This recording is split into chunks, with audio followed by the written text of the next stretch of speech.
Alright everyone, welcome back into this game. Let's do this. I'm going to play it again. And I'm going to skip through all the parts that we already have seen.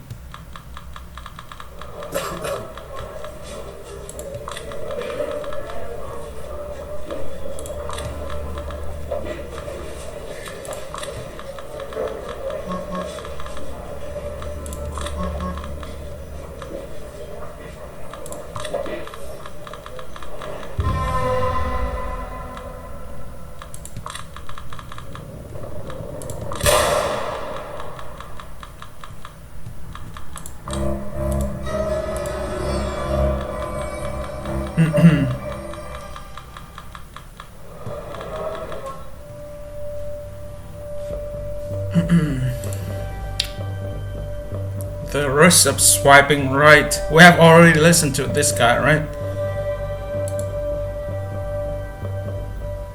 Retributive justice. Yes, we have done this and the risk of swiping right. Let's move on to this one. Dance. Macabre. Time to swing a little more on the devil's dance floor. The club beckons. This club reeks of death, and I love it. I've been here quite a few times, but I've never seen anything this breathtaking. Everyone around me is whacked out of their minds, and as they keep dancing madly, the spirits dance beside them. Spectral silhouettes face in and out of existence, becoming more visible and the more intense the music grows. It looks like a bizarre ritual, a profane mass. I notice it's the voice samples of the ghosts react to the strongest. The most suggestive ones cause them to appear distorted, even tormented. It's as if something was struggling to be born out of the harsh sounds, and the dead were hoping to be reborn alongside it. They're all uneasy, quivering with desire for something far beyond their reach, probably the same as when they were alive. Sometimes, the living dancers spot their dead counterparts. It's usually the most manic ones who notice something out of the corner of their eye, for only a split second, but never realize what they have glimpsed. Some apparitions dance to a completely different tune than the rest of us, one only they can hear. Those seem the saddest. The spectacle is eerie. At times, it's unbearably melancholic. Above all, it's beautiful. I keep on moving to the rhythm until I reach a trance-like state, and then something even stranger happens. Every now and then, when I brush against someone, a fragmentary vision appears before my eyes. A car burning on a freeway, an outstretched hand in the depths of the sea, a man jumping out of a skyscraper window. Memories of the past. Preventable visions of the future. I have no idea what it means, but I'm strangely eager to find out. And then there are dancers like her, ones that aren't ghosts, humans, or even vampires, but something else altogether.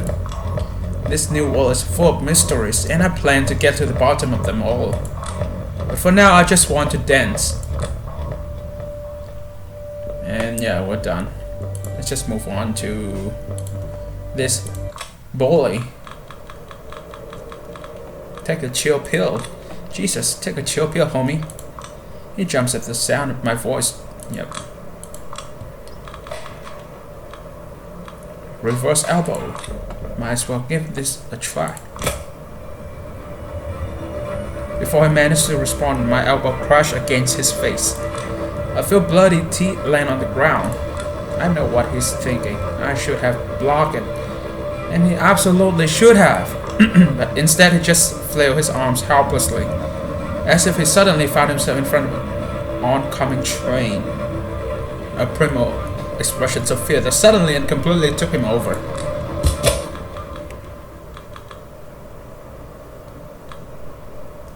Why to celebrate? I want to celebrate tonight. Where would you go if you were me? Celebrate, huh? First thing that comes to your mind, I want to feel alive. Times Square? Times Square. Gee, get the fuck out of here with that tourist bullshit. I came here a few weeks ago myself, still haven't managed to see it. And I always wanted to. In the movies, it always seems so full of life, so not so full of life at this time of the night, and not that interesting in general. Although I think you just helped me come up with an idea. Glad to hear that. Take care, will ya? You two avoid shady spots. Next time, I probably won't be able to bail you out. And there he goes. Avoid shady spots, huh? Glad I no longer have to abide by my own advice. No more worrying about being out after midnight. No more feeling uneasy whenever I spot a shady asshole across the street ever. Yeah. Find out things are looking up.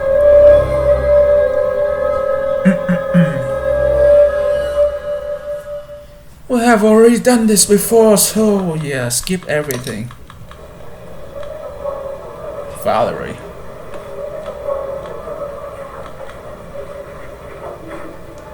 Privileged scum. Must be nice traveling the world and all that. Characters. Mogadishu, Shanghai, the blood tastes the same way anywhere you go. The biggest difference is that your duties become more a hassle. Miss Duval, every word you uttered tonight just made you more punchable. That will be all. Tell Kadir I said hello and farewell. Safe travels. Don't let the door hit you on the way out, psycho. Oh well. I'm the lone La Sombra in this town, and my representational role means jack shit. No title, no perks, yes. I've already seen this before. Took your time, huh? Took your sweet time, huh? One day and it will be a beautiful day. I will learn how to keep all this bitterness in and stop getting in trouble. Sorry, Miss Sawinski, this is not exactly the kind of place we expected. She's scanning her surroundings like we're at a circus. I hope you won't mind if I make it quick. I'm needed in Elysium. Name? Catherine Wiese. I swear I've heard that name before. Someone else. Description of her crossed my mind. Yeah. Blah, blah, blah. You're a big deal, huh? So you're basically a celebrity around here, huh? Not sure, but then again, celebdom is really easy to achieve in the city. You know what the trick is? If I did, I wouldn't be stuck in a fast food joint, being exactly what people expect you to be. Yeah, still working on that part. Good, we will see each other soon, I hope. The party tomorrow night, I wasn't invited. She gives me a pitying look. I understand. Well, if not given the opportunity, we should make our own. I'll be in touch. Good night, Miss Weezy. I wish you a pleasant stay. Good night, and don't rush these things. You've got your whole life ahead of you, and you're in a position where you can take it easy. Take your time, get a different perspective. And blah blah blah. Enjoying your stay? Hope you're enjoying your stay in New York City. You wordlessly shake Cadesian, but doesn't even deign to acknowledge me. Okay. She sends her regards. Her negative reaction intrigues me, so I decide to give her another nudge. She told me to send her regards and that she absolutely can't wait to catch up. Cheeky. That hint of torment on her face is less than I was counting on, but it will do. Weezy, excellent. I'd love to catch up with her. The barely concealed venom in her voice clearly suggests that in fact she would hate to catch up with her. Yes, it looks like tomorrow night will be very special, but for now I bid you adieu. And she's gone, blah blah blah. And then Thomas Atura. I'm here too. Any task from me, Mr. Atura? I'm always ready to prove myself. Ah, yes. He disappears into the night. Well, that was brief. Maybe I should stand in the way. That might force him to properly acknowledge my existence. You severely underestimate their dedication to ignoring whelps like you. Yes.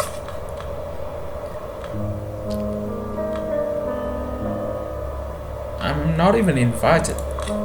They haven't even invited me to the party tomorrow. Sorry to hear that. I trust you are pestering the prince and your superiors to improve your standing. It's a process. Oh, Jula, you won't achieve anything if you don't keep reaching for it. Kadir, weren't you supposed to teach her the ropes? La la la la la la. Kadir knows all the details. Yes, looks like Weezy wanted to display goodwill by taking care of all the paperwork related to her arrival herself. That's certainly nice of her, but it means the two of you met in a fast food restaurant, my prince. Yes. This fucking guy game. We have already talked about this. He's 70 years older. You do remember he's at least 70 years older than I am, right? As far as I'm concerned, growing up has far less to do with age than with the conditions of our formative years. Here. He gives me a folder he was carrying with him, and I pass him the reports I wrote earlier tonight. Among kindred, it is common knowledge that, yep. We have already seen this. I have a secret weapon too. Damn, my kind also has a secret anti-aging weapon after all, but hey, if you don't care about that. Psst. And what would that be? Adrenochrome? Close, spirit cooking. Just so we're clear, you are shitting me, right? Of course, I'm shitting you. We just drink blood, nothing too satanic about that. Funny, because whenever I see your chest, I'm surprised there's no cross-shaped burn mark there. Well, since you mention it, never mind. I feel a little more self-conscious than usual tonight. Don't you want me to do your makeup before you go to sleep? No need. Weren't you supposed to have some sort of big party tomorrow night? I was involved in the backstage stuff. What makes you think I was invited? Because you're the coolest, cutest, and most all-around amazing person I know. And yes, we have already seen this before. And Russ.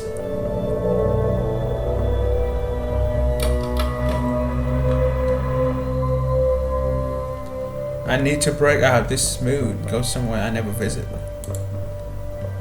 I walk in the park, breaking the habit.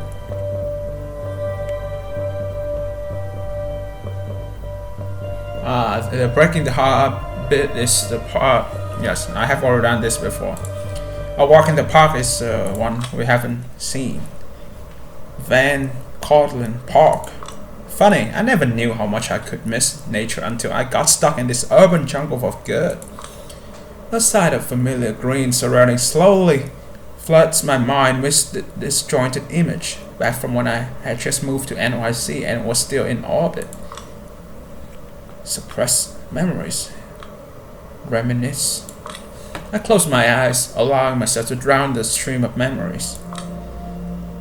An elderly couple holding their frail hands in the warmth of the morning sun, and an evening gathering of self-important academics fervently discussing the discoveries no one but them cares about. A bunch of kids chasing an imaginary treasure, joyful, restless, and oblivious to the dangers of the summer's heat wave. A young, perfectly chiseled jogger running along the golf course, 100% graceful in every move he makes. Mesmerizing. My eyes snap open, and the spinning kaleidoscope of image fades away. I collect my focus and remember what brought me here. A budding heat reached my fingers. I flicker the butt away and immediately take another cigarette out of the pack before proceeding through the parade ground. The faint sound of shoes tapping against the concrete interrupts my contemplative mood, just what I was hoping for. I hurry finish my smoke and take a step back, blending in with the shadows.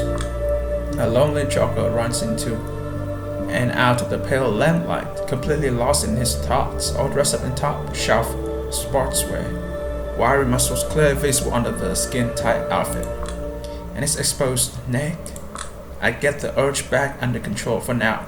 Back when I was alive, I relied on the breathe-in, breathe-out exercise. However, nowadays, breathing costs a premium. Just as I regain my composure, the jogger stops by the flickering lantern and takes a glance at his smartphone. His body tenses noticeably as he answers a call. Moving in on him right now would, of course, inevitably involve the caller hearing the assault happen. No reason to make things complicated. I'll take my time. I cautiously get closer and closer until I can finally overhear his words. Should expect the bad news, I know, but Jesus, Tasha. He's 9.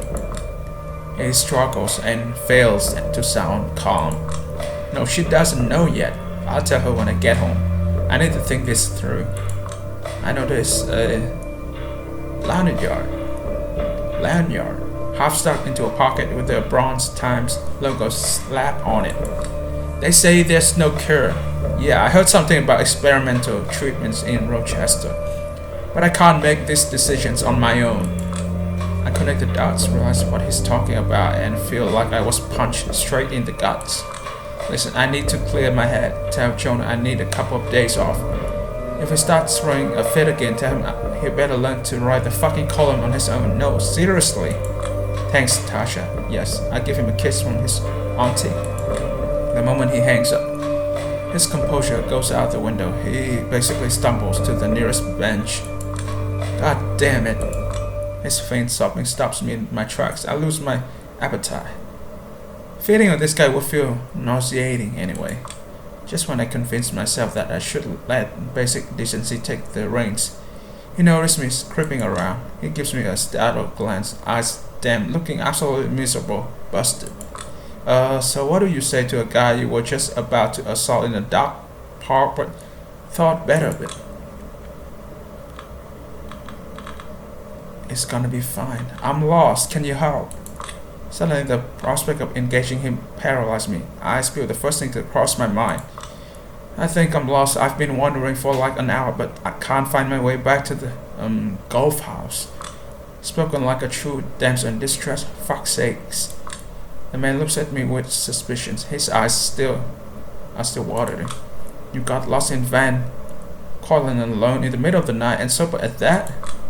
Yeah, I had to clear my head. My friends told me that a midnight walk across Van Cortlandt Park can be quite cathartic. Friends, sure, he picks up on that. Well, some friends you have. You're sure they weren't trying to pull a prank on you? Let me bring up a map. He shows me his phone. I barely catch a glimpse of a smiling boy's face on the lock screen before it starts glitching out. What the fuck? The picture got me leaning in too close. It was fine a minute ago, just my luck. The joker wrestled with his phone for a while, oblivious to what, or who to be precise, calls a failure. He gives out a resigned sigh. Whatever, we don't really need it. Follow this path and keep going straight at the edge of the field there. Turn left the first chance you get, then left again and past the fountain. Sounds easy enough, thanks. He pockets a temporarily useless phone and gets up from the bench. Don't mention it. I notice a change in his melancholic face. He stands up with his back straight like he has regained some of his lost resolve.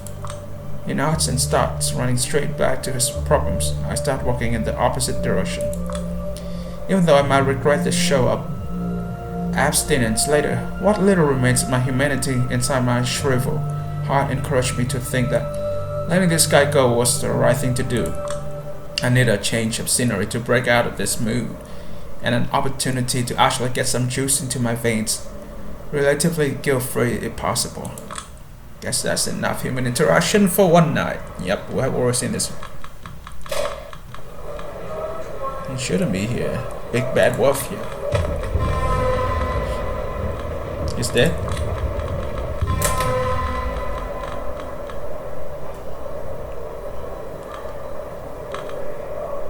I'm afraid so. I collected it on my way here. Yeah.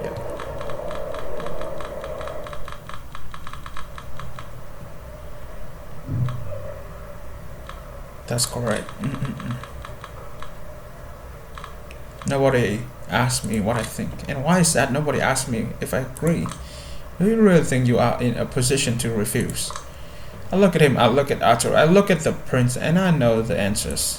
I can't refuse, sure. The only problem is I would be completely fucked if I do. That was a rhetorical question, like the one Mr. Arturo forgot to ask. I simply believe it would be polite if he pretended to care about my consent. Arturo's eyes narrow. Cadiz attempts to control slight smirk, making it sway up his lips. I believe the girl is correct. As you said yourself once, Mr. Arturo, it is etiquette that separates us from animals. Fine then, do you agree, Mr. Sawinski? Now go to hell, of course. Just point me in the right direction and tell me what to do. Yes, yes, yes.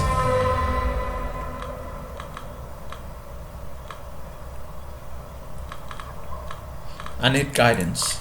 No time for philosophizing. I need help now. Yeah.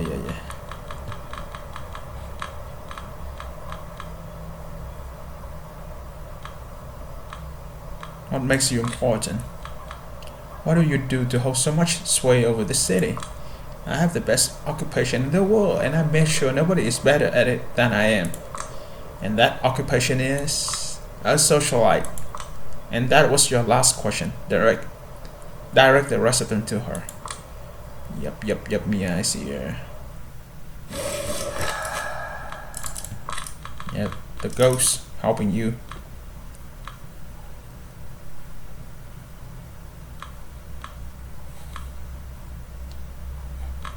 Alright, this is the first choice we have to make. A Camarilla lapdog, please. Well, aren't you? Trust me, I'm not the type who bites a hand that feeds her, but the court's favorite pastime is leaving me to starve. Ah, so it's like that, huh? Yeah. Loyal only to myself. It's the first trait we unlock. She studies me carefully. I will keep that in mind, depending on how the situation unfolds. Good. In the meantime, have a good night. You too. It's getting late or early, depending on how you look at it. Once I leave Callan's office, I head straight to Dakota's apartment. And, yep. You need to rest.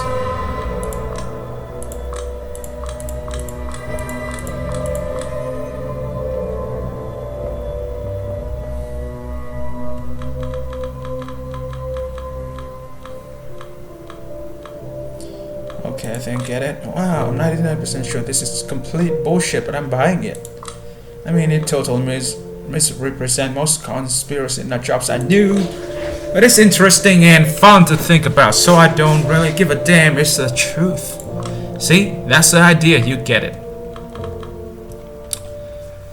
Alright, we have two options here. A slap on the wrist. Bunny as a reporter. Yep, this is a guy we haven't dealt with. Honestly, sweeping through Evergreen Cemetery in search of Nigel Woods was the last thing I expected to be doing tonight. And yet, here I am. The past refused to let me out of its grip, even for a few days. Hell, a black limo almost ran me over on my way here. I just can't get a break, can I? It takes me less than a minute to find Nigel. He's standing next to the gravestone of John Bunny, one of the most famous actors of the 1910s.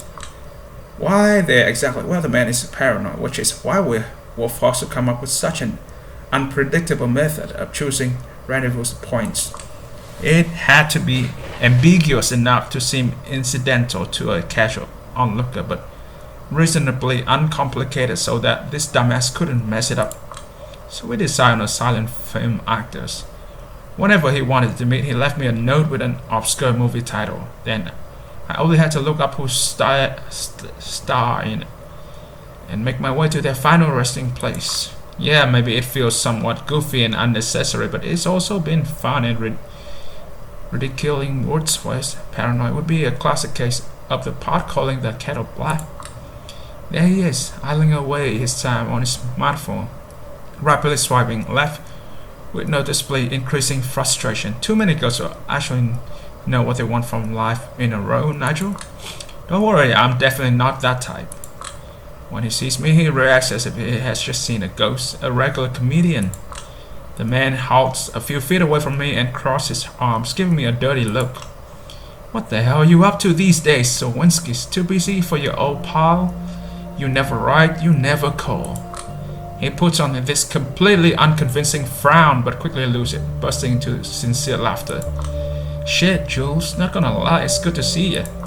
Looking good, gal. I mean, you're still all doom and gloom and even paler than usual, but I always had a soft spot for your bony ass. Come in, give your uncle a hug. Give him the look, warn him, slap his face. Fuck you! I extend my arms, stiffen my lips in a parody of a smile, and let the perp come closer. As soon as he's at arm's length, I take a swing and wipe the grin off his face with a vicious bitch slap. He groans in an exaggerated way and raises his hands in surrender. Alright, I get it. And to think we used to. Cut to the chase. What? This wasn't a social invitation, and I have only so much patience for your innuendos. What do you want? Still quick to get right to the point, huh? Very well. I've been trying to put together a piece on some particularly unseemly business in the deep web. One of my plugs pointed me in the direction of Double Spiral, saying that Double Spiral. Am I even surprised that name keeps coming up again and again? It still kind of haunts me. Of course, I made sure it would. I still keep tabs on Montgomery from time to time, constantly reliving those 16 months I slaved away for nothing. It might have been just another part of Karen's hazing ritual, but I have a feeling that even if that wasn't the case, Brian would still be told to kill the story. Some dirt in this internet whiz goes by the name of Hope. She supposedly has had some close dealings with the Montgomery clan. Ever heard of her? Not an expert in the concept, can't say I'm familiar with the person in question either. I'm lying, of course. Feigning apathy, the name strikes a chord. Being one of the 4 jotted down on Callan's list. Coincidence? Kadir insisted I shouldn't believe in these. As far as I can tell, she's mostly involved in some kinky porno stuff involving scopophilia, body maiming, lots of blood. Shit's borderline awkward. My cover's blown though. I think someone's after me. Still, I've got a few useful leads, which I would happily exchange for some Benjamins before I go AWOL. Interested. Knowing him, those few leads are completely worthless, but with his luck, he really might have strayed into dangerous waters. What's useless to him might prove useful to me. If I play along, he won't even know I'm no longer in this line of work. Did you expect me to buy your intel sight unseen? No dice, Nigel. Break it down for me. I won't screw you over. You know me better than that. He sighs audibly, sizing me up and down. After a brief moment, he raised his voice again. Alright, what do you want to know? Everything. Whatever your porn addicted ass considers to be of value. Nigel closed his eyes, pondering where to begin.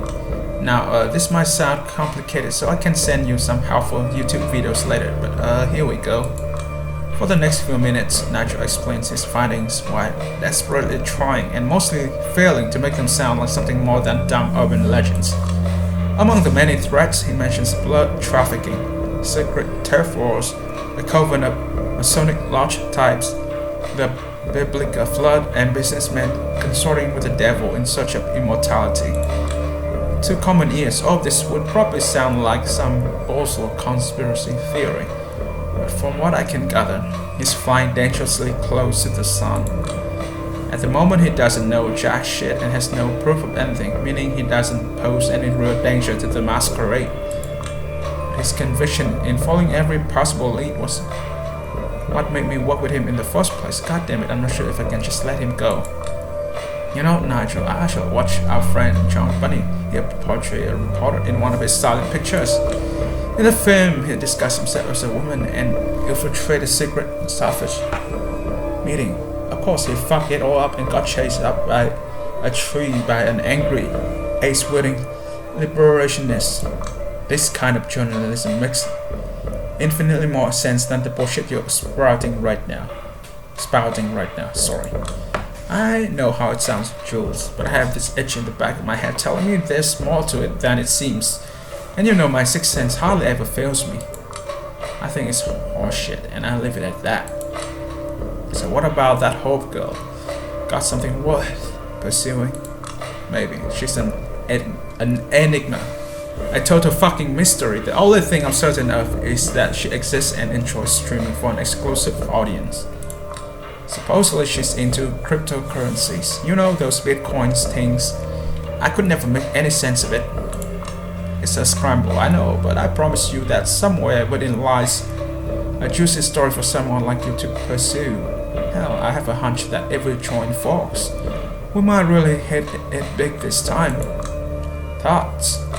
This poor idiot, this intel of it sounds like a cheap pulp novel.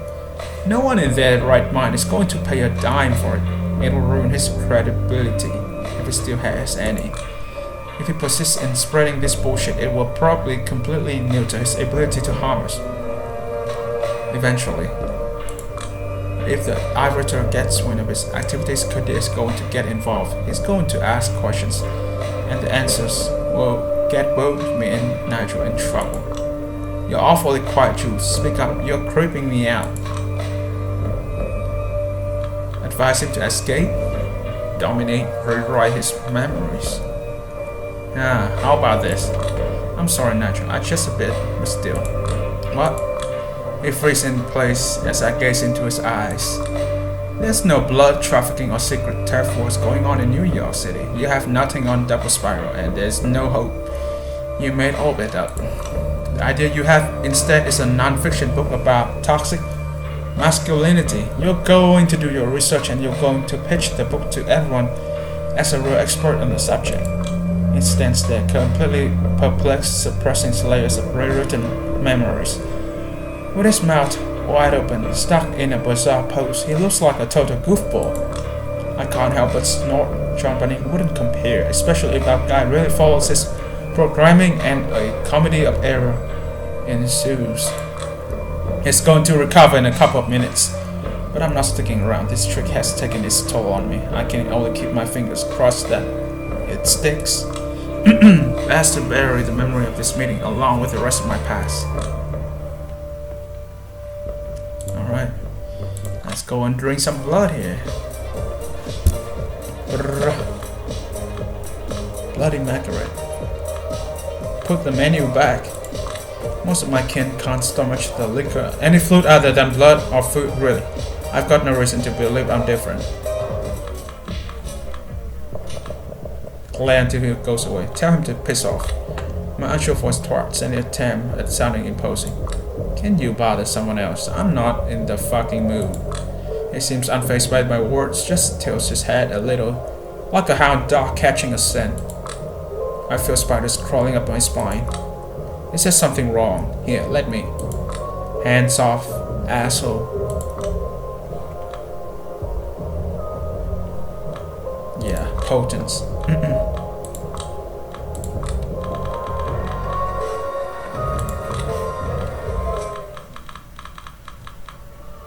Oh, whatever. Infamous Juno. Yeah. Was there any conflict between you two?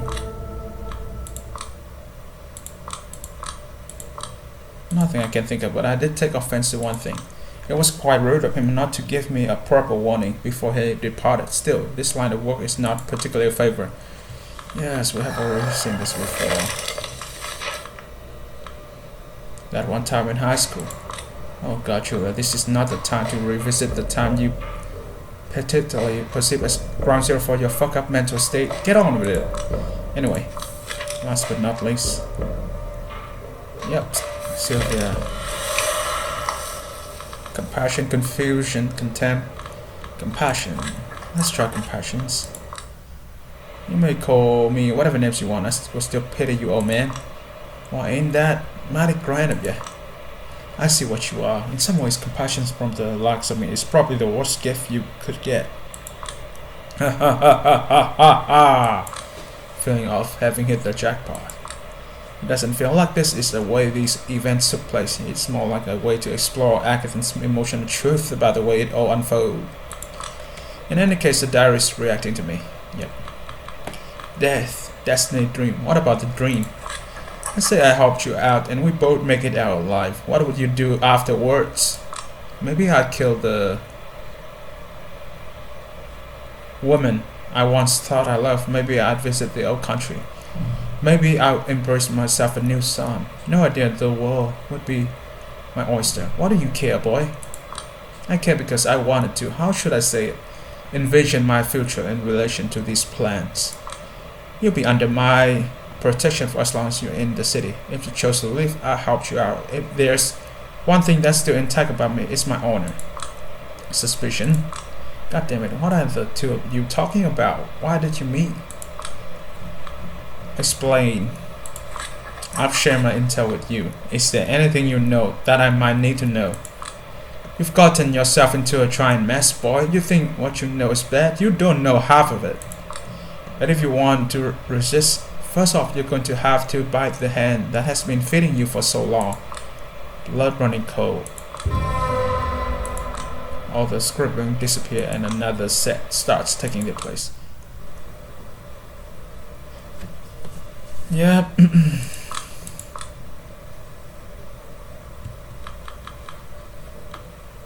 Why, when, who, why? High origin, why?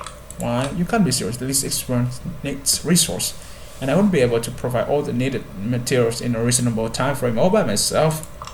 It's quid pro quo, and it's not like my research isn't helping all kindred in a long run.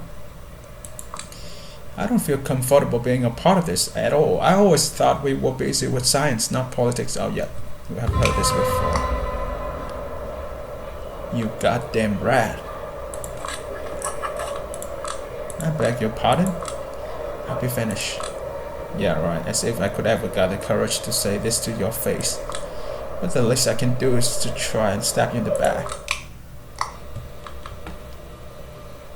Still no idea what happened to Agatha. Is it alive or is it dead? Last time I chose alive, right? Let's choose dead this time. It's dead, no doubt about it. There are just too many powerful folks involved, and everything I've seen in the diary felt like a noose tightening around his neck. I choose to believe he's dead because that's the most rational thing to do. I suppose Dakota's right. I'm a glass half empty basket. Glass half empty. Yep, I'm going to do the exact opposite. I'm going to get the exact opposite path to see what happened.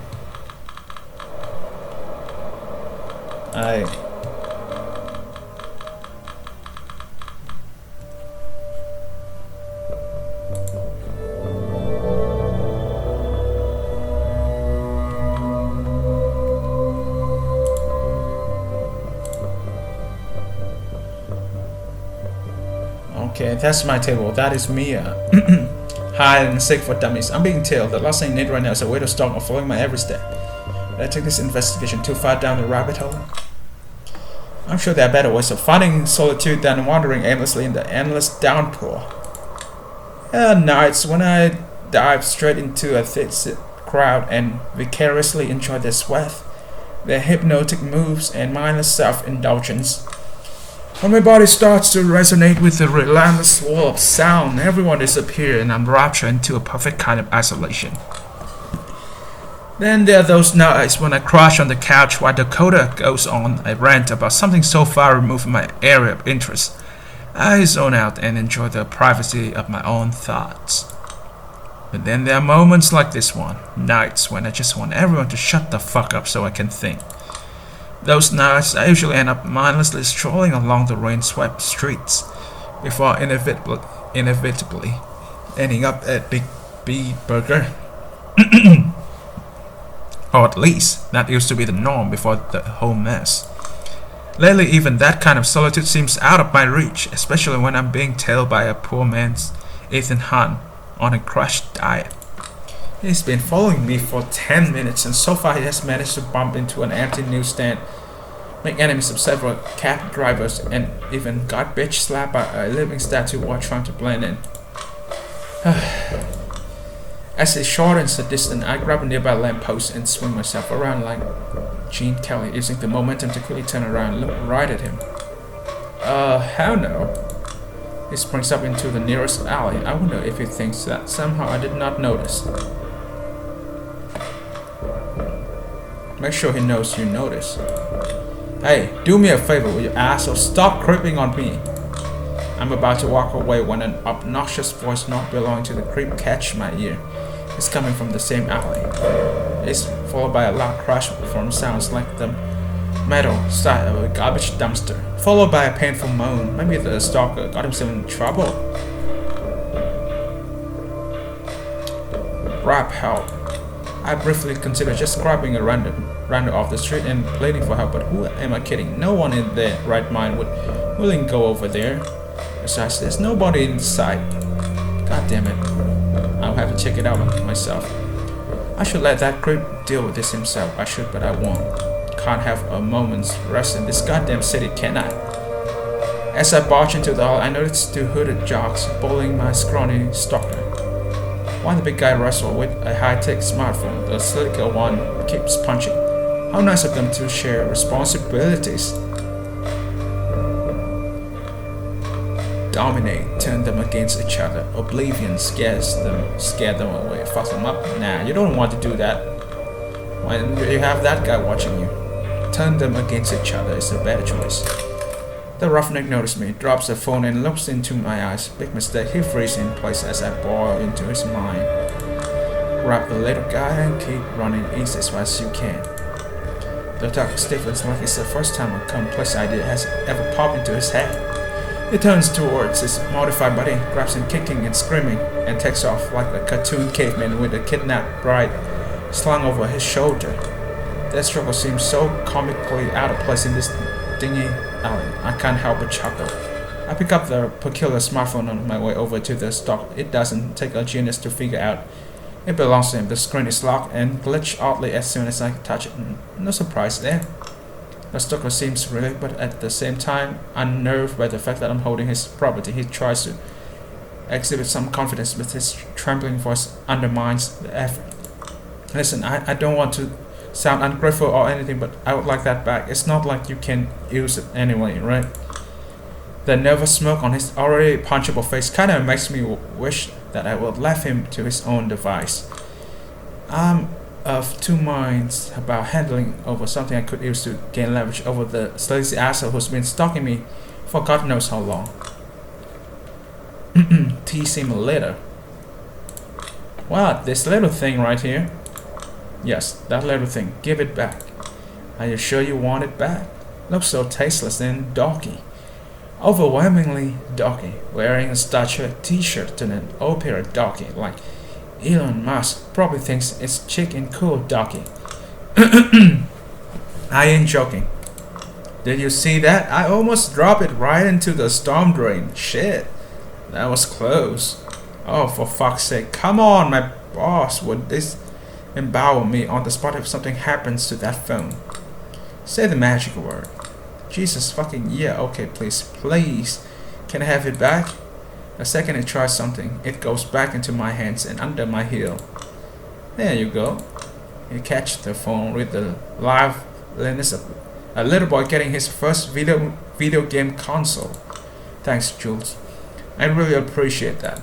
He knows my name and makes a point of bragging about, not particularly subtle. Why the fuck are you following me? Are you with the Camarilla? Did somebody tell you to watch my steps? He looks confused when I mentioned the sex name. I realized after the fact it was probably a really stupid thing to say to a random creep. Not sure what a Caramella is. Sounds tasty, but my boss. He's an important guy. You want to be on his good side, let me tell ya. I said he doesn't tell me anything I don't need to know, and all I know is he wanted me to keep an eye on you tonight. Yes, I know who your boss is. That piece of shit. And you should know that guy now. By now. I forgot his name, but you know who he is. Something. You are being watched. Something. Powerful friends. That's the best you've got. You're not getting anything else from me. If you want to finish what those alley rats start, go ahead, but you will be wasting your time, Jules. The loser seems to brace for a head, contorting his face into a confusing grimace which was probably meant to express bravado. I'm not going to give him the satisfaction. Fair enough, but call me Jules again, and this time when you lose your phone, you need a proctologist to help you find it. Kinky, ain't you? I'll see you later. You wonder if you know what's good for you. It doesn't respond. As it limps away, I realize that the rain is slowly letting up, and that once more I'm left with more questions than answers. C'est le remain de ma vie. I decide to get on with my night and focus on The relief that comes with realizing I'm not the voyeuristic object of some creep's interest. Been there, done that, wouldn't recommend. Time to get a move on. It's time to get back to work. I step inside the subway and head for my meeting with Kadir. Corporate backstabbing. Yep, we're going to meet up with Hope now. Can I just ask her normally? Kinda, yeah. It's time to be aggressive. Yep. Trade update. A little abuse of power. Never hurt nobody. Yep. Yeah, being covert hasn't exactly been working out for me. Time to show them and myself, I guess, who's boss. As far as I'm concerned, out of all the companies in the world, this one deserves to be thrown out of gear the most. Time to be a bad cop and finally get somewhere. Alright, let's do this. And enter through the front door. There's a guard watching the security cameras. He stands up, expecting me to state my business. Shut up, I'm expected. It's not hard to fuck with his mind. He gives me a confused nod, slumps in his seat and zones out. I enter the elevator and press the button to the lowest floor. I pump myself up a bit as the elevator descends. Hello, Double Spiral. Time to make a mess. When I leave the elevator, I'll immediately head into the corridor in front of me and announce my presence. Yo-ho! Anybody home? Big Bad Kindred out here. Better answer before I start making a mess. A pink-haired girl emerged from one of the corridors, looking quite angry. Probably one of Hope's ghouls. Stop right there. Who the hell are you? Julia Sawinski's last Sombra, representative for New York City. Who the hell are you? I'm Nastia, Double Spiral's head of security. I'm gonna have to ask you to leave. Wrong, you're gonna have to make me leave. I walk past her. She tries to catch me and stop me, but evading her grabs is child's play. Ghouls, I swear to God. Boss, we've got a problem. Some lunatic walks right onto the office floor, claims she is a lass. The door at the end of the hallway is made of reinforced glass. I focus all my strength and kick it in, interrupting the girl. Tell her to be right there. She's the only one I want. I reach the Double Spiral office where, just like Kadir said, hordes of ghosts are slaving away for their company. Yep, we have already seen this. Listen, lady, I don't know what is it you want. I've already told you, stupid. I want your boss. She's not here. Kara Montgomery is taking a sabbatical. Don't play fucking games with me. I want to see Hope. Hey you, the goofy looking glass guy wearing an anime t-shirt. Where can I find room 507? He raised his hand listlessly, pointing me in the right direction, prompting Nastia to kick his chair in frustration. I head that way and eventually reached the corridor I was hoping to find. Yep. There's a room.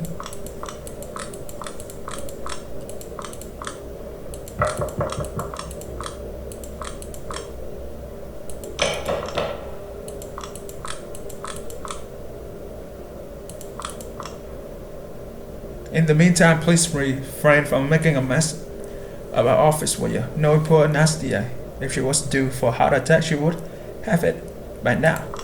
Thank you for your cooperation. I will be right there. What's up?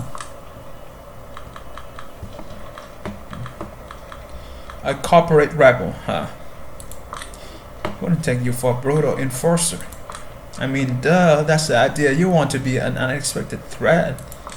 I mean, the whole rebel aesthetic versus the whole bloodthirsty corporate dog thing. Is that meant to be a disguise? Nah, I've always been into alternative shit and hating the system. And I've been dressing like this for a while. Long before I got a taste of hope.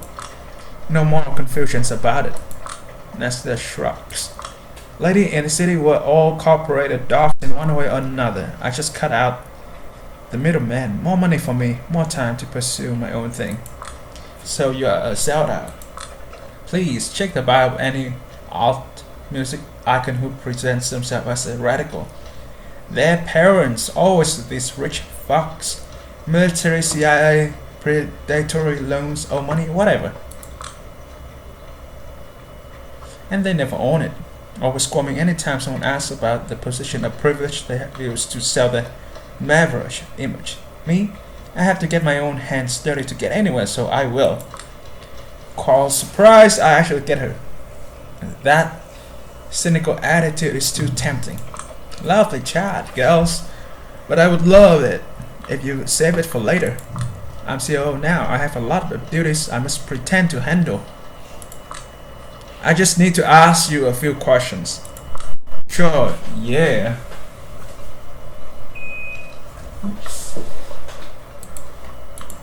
Call me if you need me. I've got a weird hunch about this one too. What gave you that hunch, Nastia? The way I made a mess out of the entire file you were supposed to protect.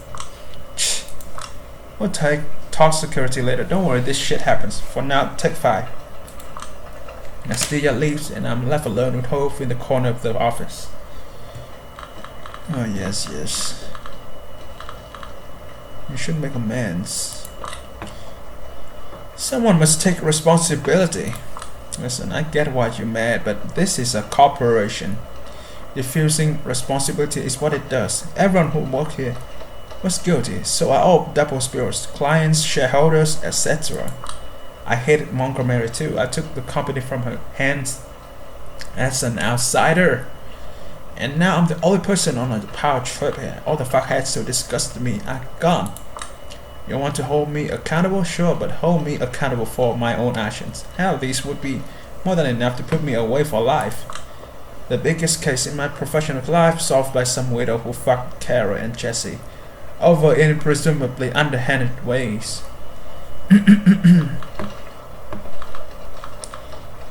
Not happy about being the boss. Leading one of the biggest IT companies in the country. A boss, huh? She stares at dozens of displays on the wall.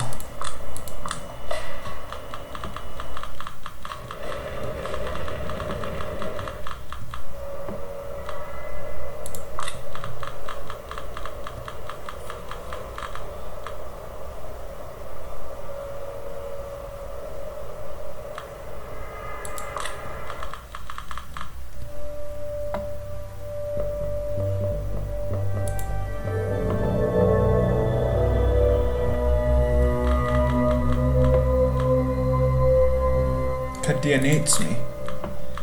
Has already prepared the next list of chores for me. I swear to God. I thought you were investigating. You know how it is. They never care how overworked I am. I need to go. It'll be fun to spend some more time together, you know. Dakota, you know this is important to me.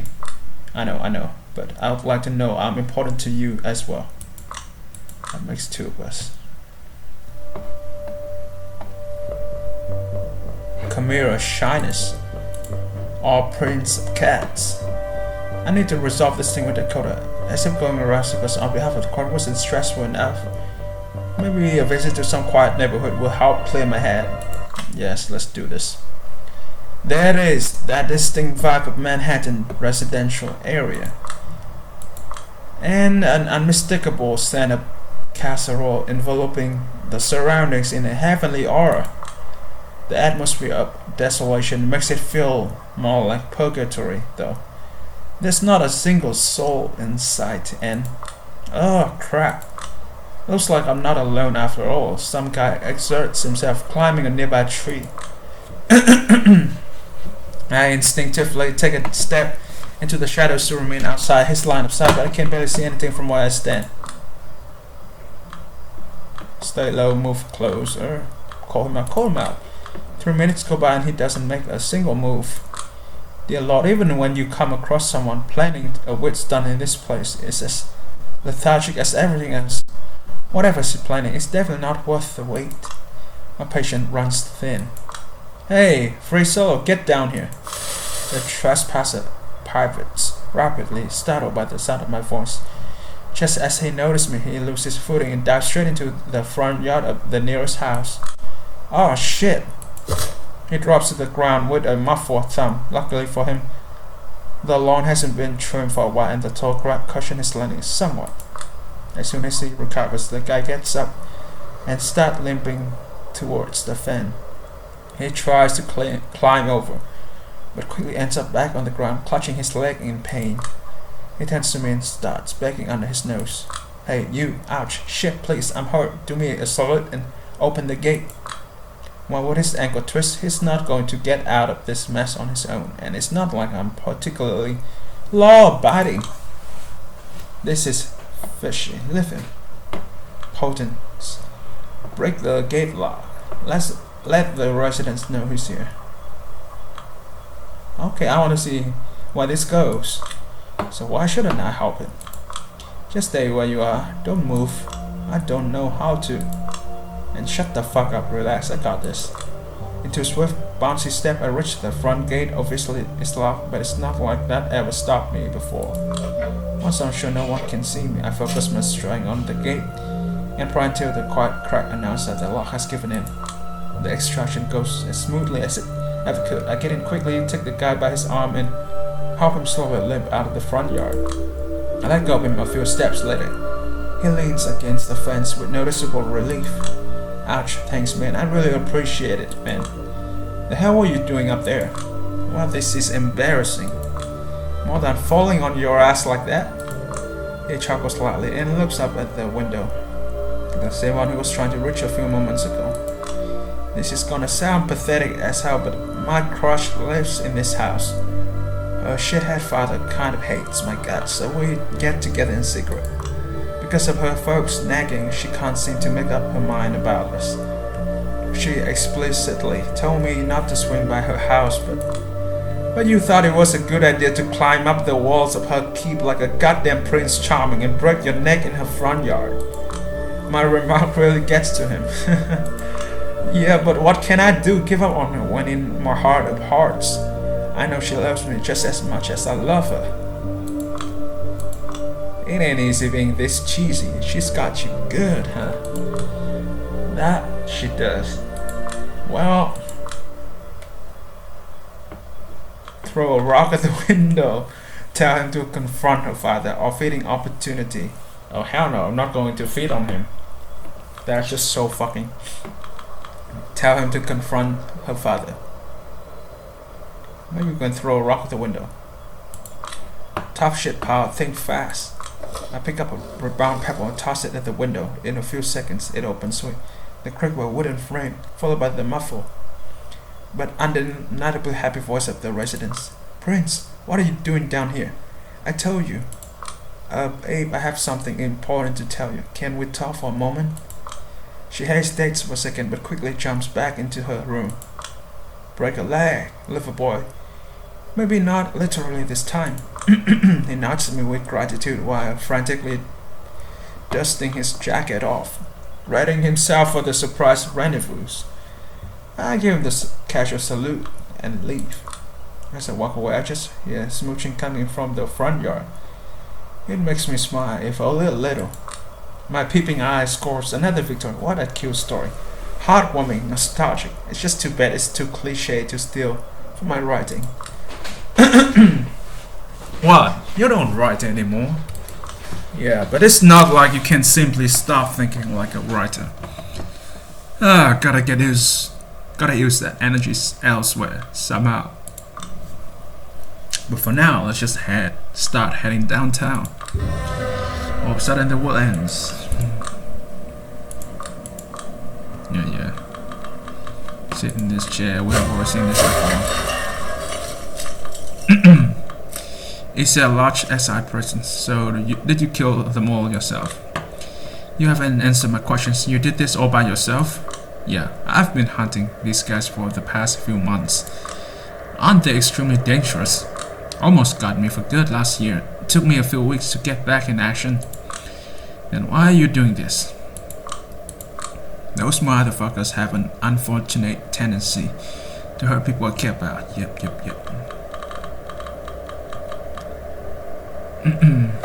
You should assist me first. Then we'll figure out how to transport you out of the city. I don't know. If this is really the extent of your negotiation skills, why would you think this kind of line would work? I didn't. I just don't think either or trust the other enough to afford the benefit of the doubt. It's an impasse. That is true. Let me think. She is lost in her thoughts for a moment, then speaks up. Have you met talk before? Yeah. We have already seen this, so let's just skip it. You always just piss off. I'm here to see talk.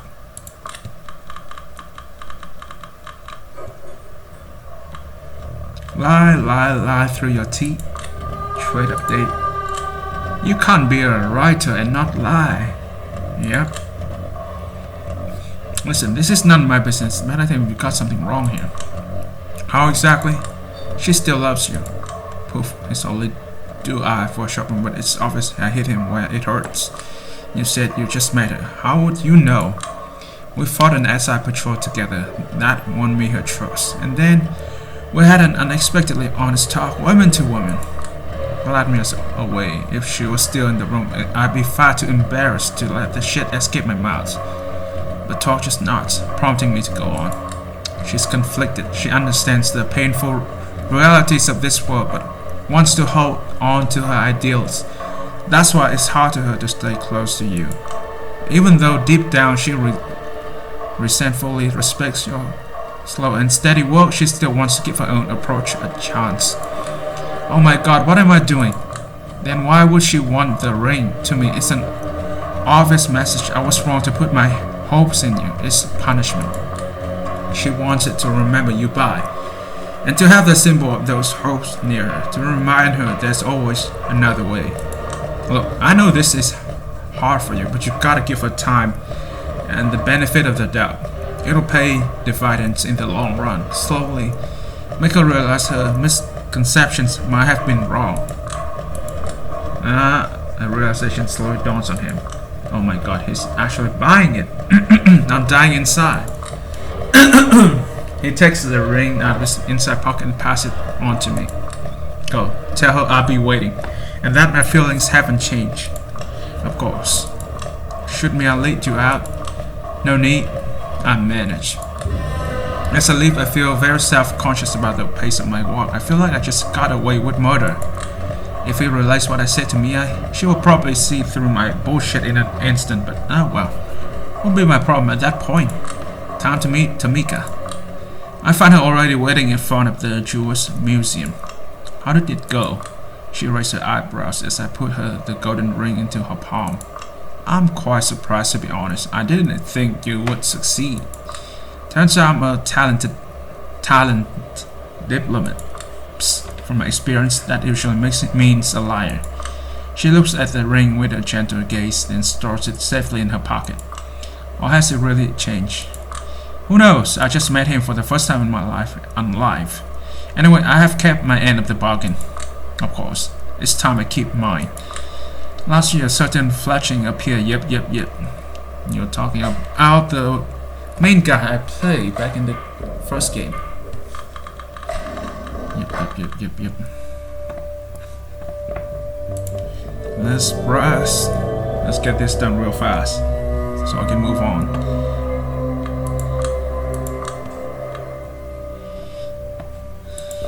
An aristocratic taste. Who is this guy? A familiar smile. It took just 2 days for the city to go old. I'm the last man on earth. I probably won't have a better chance to serve in the atmosphere. If someone asked me right at this moment how to define the meaning of the word eerie, I would look them straight in the eye and say, just take a look around, idiot. But with the exception of a few stray dogs, there's no one around to ask. This isn't the New York I've come to know. I can't help but perceive it as artificial, real, but with an uncanny apocalyptic quality. Like a citywide roleplay of some trashy post-table flick. Like I was Will Smith in I Am Legend. Hell, this is probably the first time anybody has thought of I Am Legend in the last 10 years. The film version anyway. I keep walking the empty streets until I suddenly... Hey, Julia! The streets reveal themselves as less empty than I had previously thought.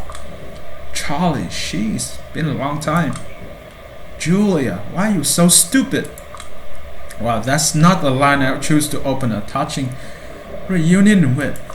The last time we met, he was working at Karma Circle, one of those vegan places that pride themselves on hiring workers with disabilities. Went there for the first time 2 years ago or so with Dakota. Charles was here, was our waiter. He heard us arguing about something stupid and rushed to Dakota's defense, and in Charlie's mind, the best defense is a merciless offense. He roasted my formal clothes, silly mannerisms, general behavior, and specific arguments so ruthlessly that Dakota had a 10-minute long laughing it. The manager overheard him and apologized. But I didn't mind. I've always liked underdogs who can stand their ground. We even became online friends so we could roast each other on Messenger, and he can do that using emojis alone. People are getting sick. You are irresponsible. I need to take you home. I was just headed there, Charlie. No need to worry about me. But I was worried. You never answer my message these days. Yeah, that's not exactly an option right now, is it? Especially during the day. If you have to contact me, you need to do it through Dakota. I've decided not to use smartphones anymore. You know, to keep my head clearer and all. I think you just got tired of breaking them. You always were so clumsy. Your screen was always cracked. You were always thinking a lot while your hands were doing something stupid. As I said, Ruthless. And is Dakota good? You two still gal pals?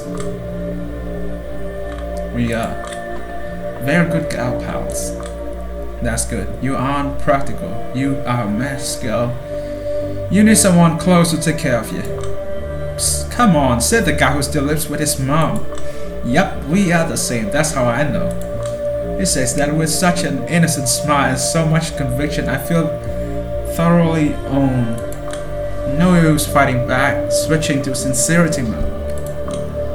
It's just that don't tell with this, but I'm not sure if we're making each other happy. And that worries me, like a lot, you know? That's because you are being stupid. Hey, I'm being honest now. Don't be mean. I didn't say you are stupid, but that you are being stupid. There is a difference. Guess that's something your mom says all the time, huh? When you're in your head for too long, you always trip over a glass of water or break your phone. That's when they call you stupid. When you argue or when you joke, that's good. That's progress. It's more complicated than that, Charlie. I think it's a little more complicated than that. Yeah. His hand simply waves my concern away. That's a sign that it's already declared victory and won't brook any dissent. I slouch my arms and admit defeat. Are you still a journalist? Me? No, they fired me. Good. Good? Seriously? Yeah, Mom reads Lolista sometimes. She says it's trash. I'm happy you're not trash. Thank you, that means a lot. And how is Karma Circle? You're still working there? Nope, they fired me. Oh. Devilishly good. Good. No, not good. If they fire you, that means they are trash and you deserve better than to work for people who are trash. Man, you're just saying that. It makes a calm, cold, critic gesture that makes me burst out laughing. And how is your mom? She's sick and doesn't want me to come by her room. She sent me out to the pharmacy to get her medicine, you know? Fuck, I hope it's not serious. It's stupid. We have to take care of each other, but we can't even see each other, you know? Now I feel like trash for wanting to complain about my own troubles. You're doing good. Yes, I'm strong. You pose like a macho man. I laugh. You stay strong too, Julia, and write something from time to time. No promise. Hey, if I'm forced to be an asshole to Dakota and we stop being gal pals, will you forgive me? Let me think. An exaggerate thinking pose. I swear, this dude. No. Then he turns away and disappears into the night. I swear, I don't know how to handle this guy. He always has to have the final word, even against a vampire. That's probably why I still respect him so much. Oh well. Time to fall asleep and make myself scarce. The time comes for me to meet up with Kadir and hopefully D'Angelo too. Yep. Kick it. I keep the road in a mild kick. It squeaks slightly but doesn't seem inclined to run away. Instead, it just stretched on the floor. Bizarre. Hey, don't do that. Don't do what? Don't pick on the little guy. I barely touch him. He will be fine. Would you like it if I kick you? Come on, are you telling me the sheriff of New York City, known as a fearsome and brutal executor, has a sweet spot for animals? I do like animals, they're honest. That is a quality a lot of my two-legged comrades like. Well, excuse me. He takes a closer look at the rat. In any case, this little guy's behavior gives me an idea where our target might be hiding. Kadir slowly approached a secluded corner of the room. Yep, we have already seen this before. Have some dignity, man. It's just so sorry to look at. Dignity, spare me, kiddo. I've got all the dignity I need, right? Oh shit. He accidentally lets a metal flask in his hand slip out and fall to the floor, then struggles to pick it up. Kadir can't bear to watch. God, what happened to you, Gianni? I have never seen you this low before. And we have already seen what happened. So that it was his role model, huh? Also, let me explain. Yep. The sun rising.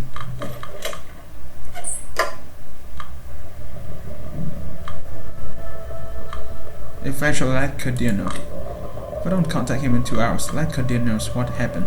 I'll be going.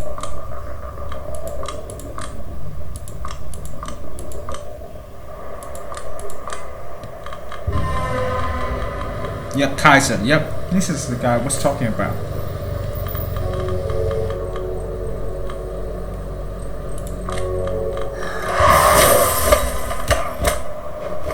I will do whatever is necessary. Well, I'm sure you will open your mouth if I do. This. The end justified the means, duh.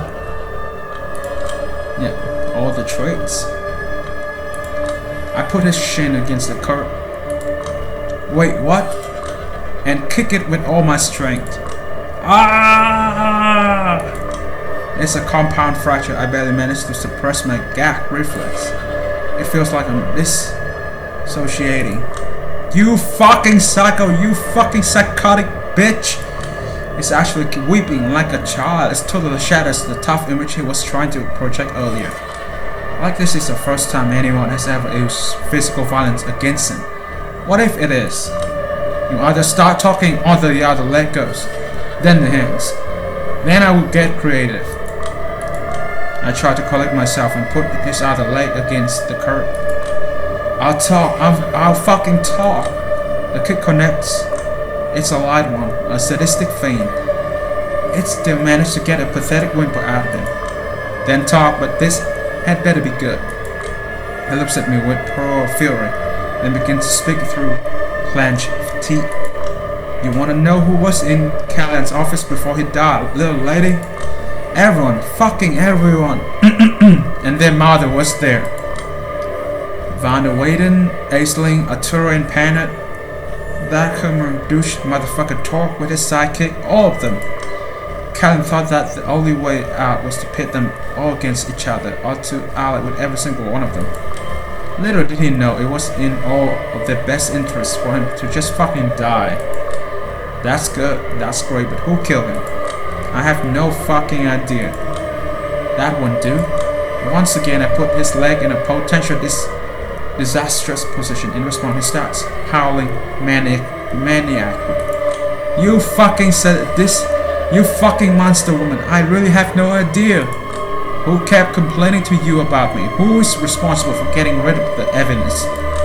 Everyone did.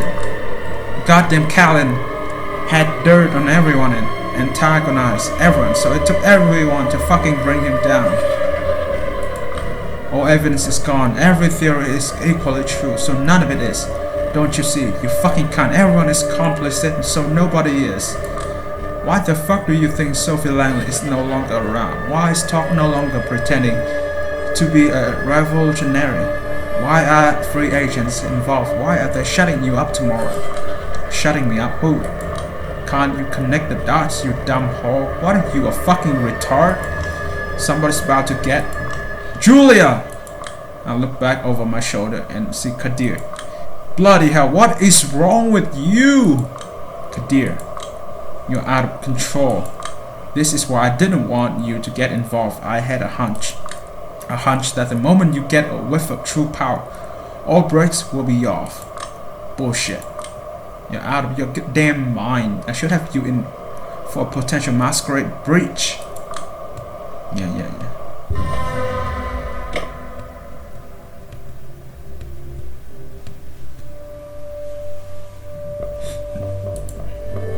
After this, we will have the final night. Yep, this is the final night, alright.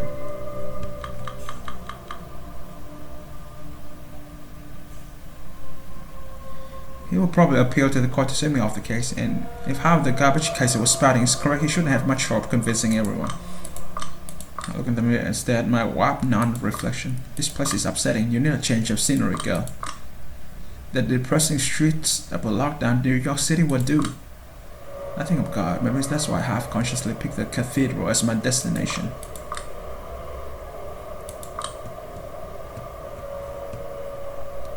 Yeah, you talk to Benoit again.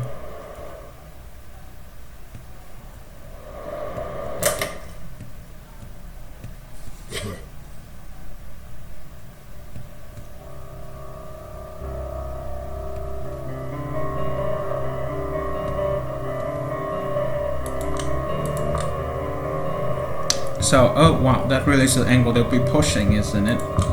Let's hear it, Sheriff.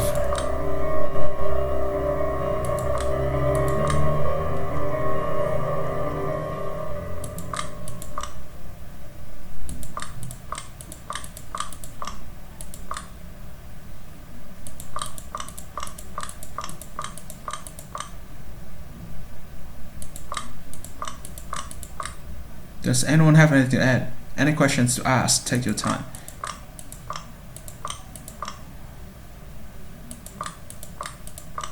How many of them contributed to this final report? How strong does Kid believe this shit running from his mouth?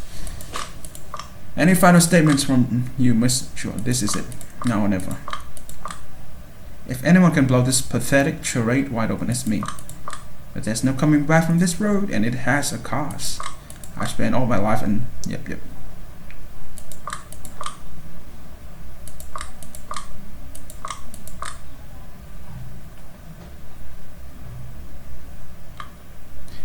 That to take this out, everything I have it on me, and invite everyone here for a crazy game of Russian roulette.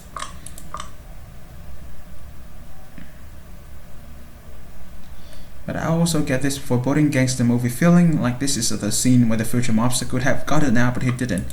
Yep, this is the ending for you, for being rash and, you know, not thinking. In the end, did Callahan think all the splendor of the golden era was worth this pathetic end? It's like there are two selves battling for dominance inside me. One of them has to die, the other gets to live. Honestly, it's a flip of the coin.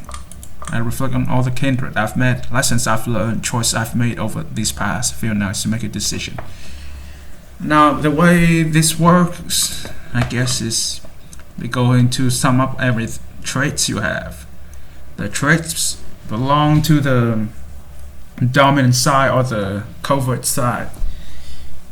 You know, if you have 3 on each one of them, then that's it. That will be your final trait, and that will be counted for this. So the game will make the final ending. We'll come up with a final ending for you. Right? At this moment, we're making all the, you know, ridiculous choice. Being, you know, so freaking, you know, a goddamn vampire filled with rage and everything. And then feeling like I'm simply following the way I conducted this investigation to its logical conclusions, I respond. Actually, I do. It's like the beast itself flashed in Kadir's eye for a brief moment. No, you don't. But I do, Miss Owinski. Don't make a scene. Believe me, every one of you will really regret it if they don't listen to what I have to say. Will we now? Oh, absolutely. I stand up and step right in front of Kadir. Don't get me wrong, Kadir has done a spectacular job of selling you a really made narrative to package and export to the outside world. Hail to the sheriff and all that. But was this little show really necessary? Did you all really need to hype each other up to believe this fairy tale? What are you getting at, little girl? Easy for now, my prince. Insult me all you want. It's only going to make it all the sweeter when this little girl kicks your ass. I'm getting at the fact that there's a different, more reasonable theory that explains everything. Everything to a T. That's great for you, sweetheart, but do I really need to stay here and listen to it? The door's right there, but on the off chance you get implicated in something tonight, don't you want the chance to defend yourself? And what are the chances of me being implicated in anything tonight? I'm pretty sure a lot of kindred in this room are asking themselves the same question right now. In each case, my answer is the same. You won't find out unless you stay right where you are. She stays. Alright, where was I? Let's assume that the cause of Boss Kellen's death really was suicide. A man said, "Oh, fuck everything. Open the window shutters. Let the break of dawn take care of all his problems." And let's assume that he really meant to send a message using that portrait of Lord Camarilla. Sounds dramatic, but sure, let's go with it. But it is commonly understood that Camarilla was pushed into taking his own life as a result of a conspiracy against him. Needless to say, his biggest fan wouldn't miss that detail. According to his historians, the man's last words imply that some powerful people face him with a choice: denunciation or death, which for an ambitious politician is not a choice at all.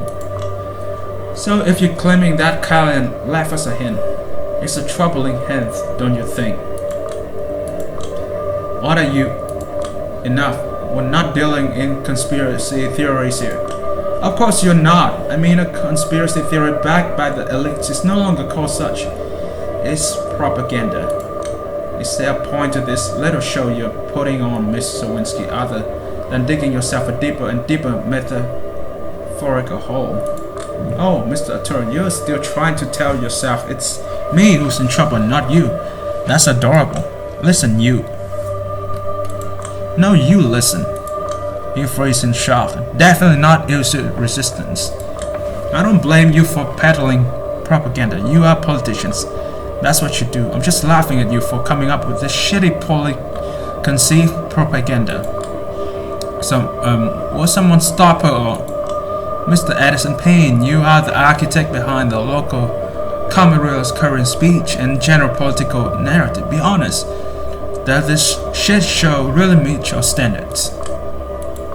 We stare into each other's eyes, unblinking, slowly feeling each other out. Eventually, with a barely audible snicker, he whispers to his servant, "How do I put this? I'm always open to a better pitch." That's all I wanted to hear. All I'm asking for now is a little patience that I can spare. Oh, for goodness sake, Edison, come on, man, you can't possibly... Silence. I said what I said. Now let her talk. Thank you. I'm starting to have fun with this. Or more like I'm feeling that weird rush, reminding me of the first time I managed to ride a bike. The important thing is to keep up the momentum, focus on pedaling hard, don't even think of falling. You thought you had it all figured out, didn't you? An improperly handled murder scene, a disposable investigator forced to blindly stumble around, hopelessly chasing loose ends. The only problem is that tonight I realized I was using the wrong tools all along. Instead of a Slurp's magnifying glass, I only needed a journalist's pen. So I sat down tonight and wrote my first article in almost a year. 2 hours of ceaseless writing, creative juice flowing the entire time, everything miraculously falling into place. And frankly, I think it's my masterpiece. I get carried away and jump on one of the bench.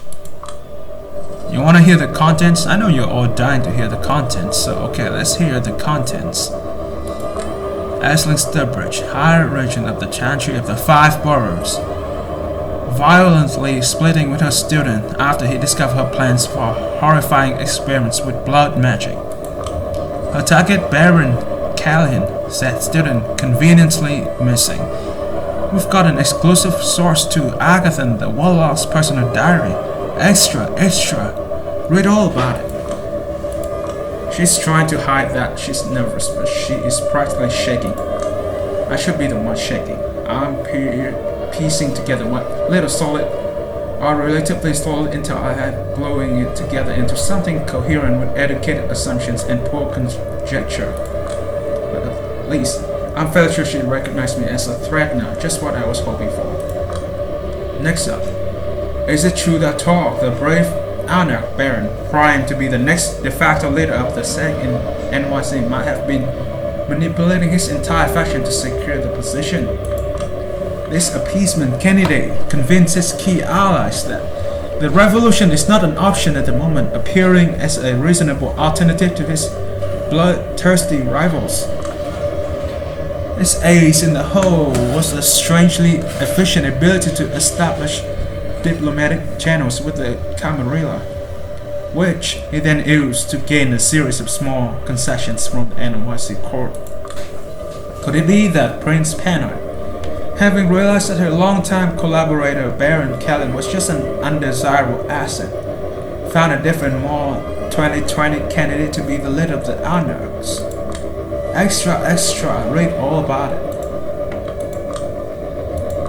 This one's not shaking, she's just angry. And this one just seems confused.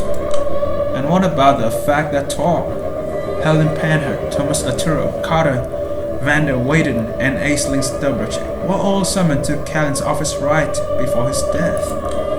Could it be that the so-called boss employed some final desperate measure to stop his downward spiral into irrelevance, at which point a rush plan to bring on his demise was executed?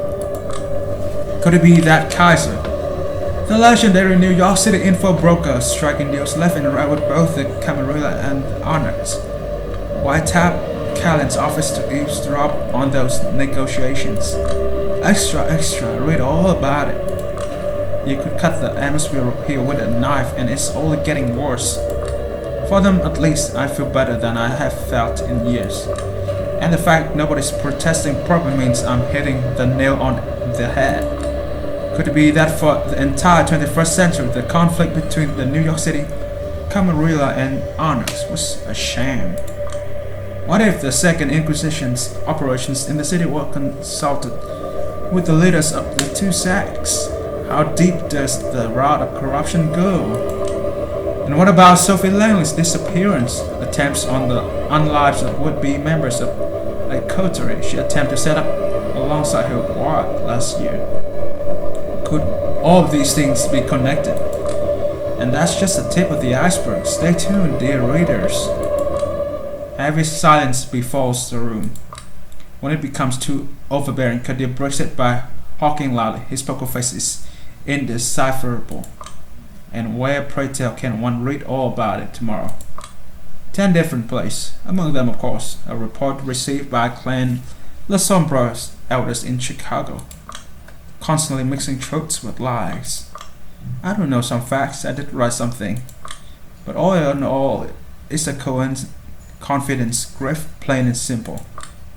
Have you sent it out already? No. And Father Leonard is not the channel I used to reach Chicago, in case you were wondering. I took every possible precaution, the way you taught me. I know this hurt him, but I can't show a single weakness right now. Oh, this is ridiculous. She's probably bluffing. No, she knows Thomas. Aisling, how can you be certain? I just am. That the Republic just saved my ass. Thank you, Agathon, I guess. Even if I was bluffing, it's all about the optics. You nominate a special investigator, then the moment she presents her findings, you do what? Subjugate her? Get rid of her? How did you get out of this?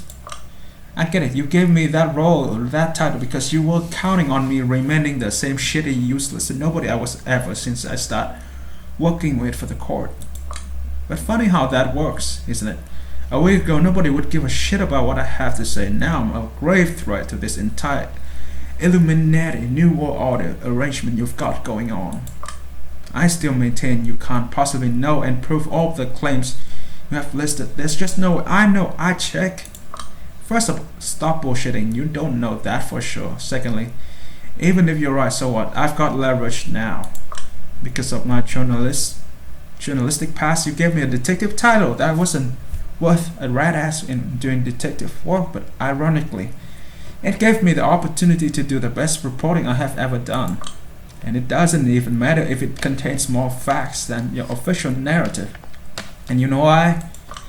Because the story I offer makes infinitely more sense morally, emotionally, metaphysically, however you name it. It's a far harder commodity than the low-rent bullshit you peddle. People nowadays buy into barely coherent crap like 5G and Conan. Once they get a hold of my perfectly logical story and see you don't really have anything to counter, you'll be fucked. Hell, the very fact now you have denied any of my allegations yet speaks for them, doesn't it?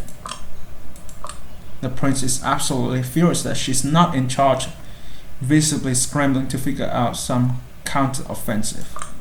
Why would anybody listen to you? You made that story up. Your sound completely unrespectable, like tabloid garbage. Tabloid would be fine, just means it would reach more folks. What? What do you want? Now we're talking. A Primogen position for Clan La Sombra and a number of privilege befitting the title. We can negotiate the details, but a nice apartment in downtown Manhattan is a must. Dreaming big, are we? What could you even bring to the foe? As Primogen, I turned away from her to speak to the manager. Mr. Payne? Yes? As you can see, we have all found ourselves in quite a mess here. Indeed, to say the least. If I find us a way out, will you form a professional relationship with me and back the decision to make me Primogen? The figure in the wheelchair lets out a sarcastic laugh, sounding like the final wheeze of a dying man. You really are swinging for the fence, aren't you, child? I'm not suicidal, most of the time at least. I wouldn't be doing this if I didn't have my sights set sky high. I understand, so how do you propose we solve this little predicament? Easy, we give the mass an even better story than the one I just suggested. One that benefits nearly all the parties in this room. Alright then, thanks to your moxie, you have secured yourself my tentative support, child. Let's hear it. Thank you very much. Okay then. During my investigation, I recovered some interesting intel about a certain individual. Praise be to Kaiser's abandoned limousine. Said individual would definitely prefer his behind-the-scenes dealing to remain unknown. For the last 20 years, he's been an on and off mediator between the different parties in the city. He prides himself on his diplomatic skills. Interestingly enough, though, one of his main motivations was selling intel about both the Camarilla and the Anarchs to any party that might be interested. Usually, that meant Kaiser. With a reasonable degree of certainty, he can be held responsible for a few recent failed Camarilla operations that weakened Helen Pennett's position. He dreams of being a prince, you see. I can already see him awkwardly shifting his weight. Recently, he obtained control of an IT company called Double Spiral, which he used to influence NYC kind in ways that further his agenda and weaken his political enemies. He also operates the most powerful law firm in the city. He uses both of these tools so that he can manipulate the model to slowly tie a noose around Anarch leaders and court members who he wants gone. I'm talking, of course, about Carter van der Weyden. In a split second, all eyes in the room are set on him. People, whatever she throws at me, I'm sure I can explain. I throw a fire, recover from Kaiser's limo at the bench. Are you sure? Because there's a hell of a lot to explain. Addison's servant picks up the file so that his master can browse through it. If that's not enough, I'm sure Double Spiral will be happy to deliver us more. So all of the things you said the other night were A steaming pie bullshit, Carter. Addison, we're friends. There's a good explanation for every single thing that's listed there. I swear on my father's grave. Even if there is, I doubt you can justify allowing a girl who's little more than a fledgling ripping your credibility to shreds in a matter of seconds. You have proven yourself as something infinitely worse than a traitor, Carter. You are a weak traitor. Thomas, Helene, don't you even dare speak to me, you bastard. That was the last element of my strategy. I hope they won't throw any curveballs my way, because from now on it's all poor improvisation. Just 2 minutes ago I was the #1 enemy of everyone in this room. Now I'm their unexpected ally. Revealing a common foe that some people in this room have wanted to nail since forever. All I'm saying is we've got ourselves a perfect scapegoat to pin everything on. Shady dealings between both sects. All the real conspiracies he was involved in possibly perfect loops in his story. The Stratton fraud accompanying his fall would be enough to keep some kindred in the city happy for years. It shoots me a demented look, one I assume is typically reserved for a future strangling victim. You can't do this to me. And why is that? You are incompetent. Wow, that's the best you can do, seriously.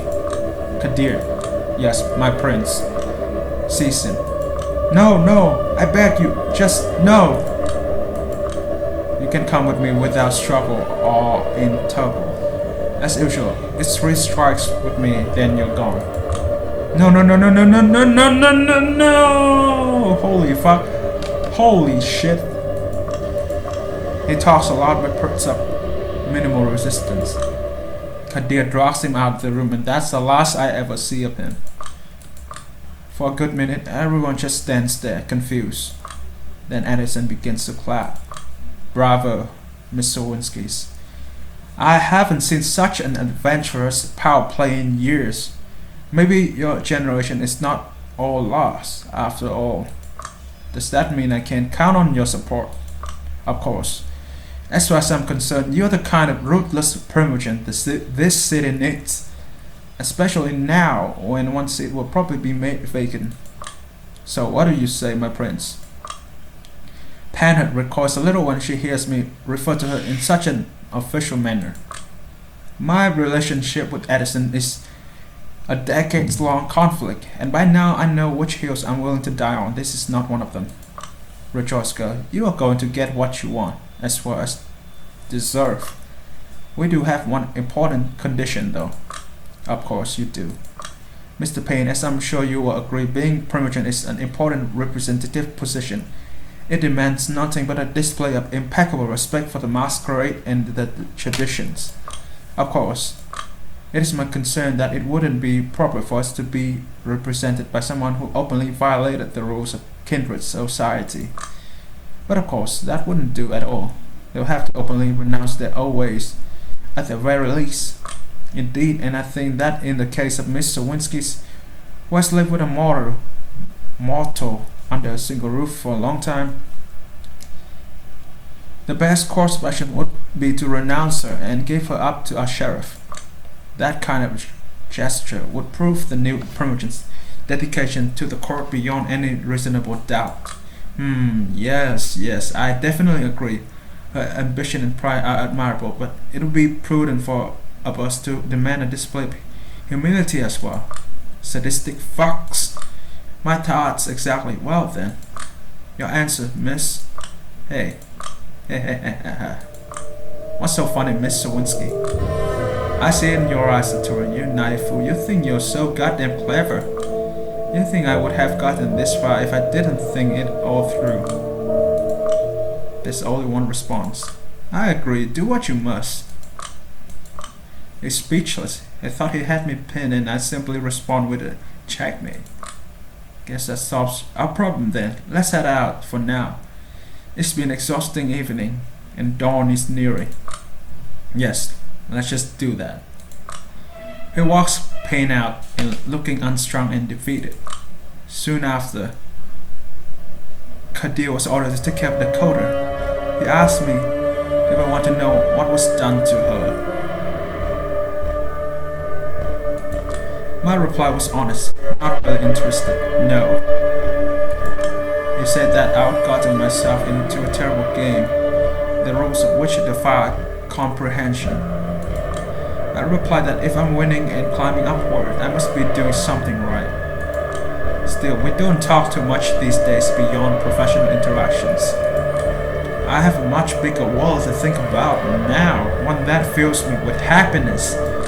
Come to think of it, my current state reminds me of those few halcyon days right after my embrace. It might not last, but at this point, I have to ask myself, what does? It's always about the next bigger rush. I'm writing speeches and official communications for the NYC Camarilla these days, helping out paint from time to time too. Funny, I have never felt more accomplished, more fulfilled as a journalist than I am now. Karen is visiting in a few days to congratulate me on behalf of the entire Chicago-based clan. Apparently, I've not only met her expectations but exceeded them. She keeps bragging to everyone about how great her eye was in picking me. It's only these shadows that keep getting to me. I notice them everywhere these days, and there are more and more of them surrounding me as time goes on. But it doesn't matter. I like to think they are being cast because my future looks so bright. And that, my friend, is the second ending of this game, the final ending. I'm not so sure if you want to call it the bad ending or not. It depends on your choice, alright? Anyway, that's it for Vampire the Masquerade Shadows of New York.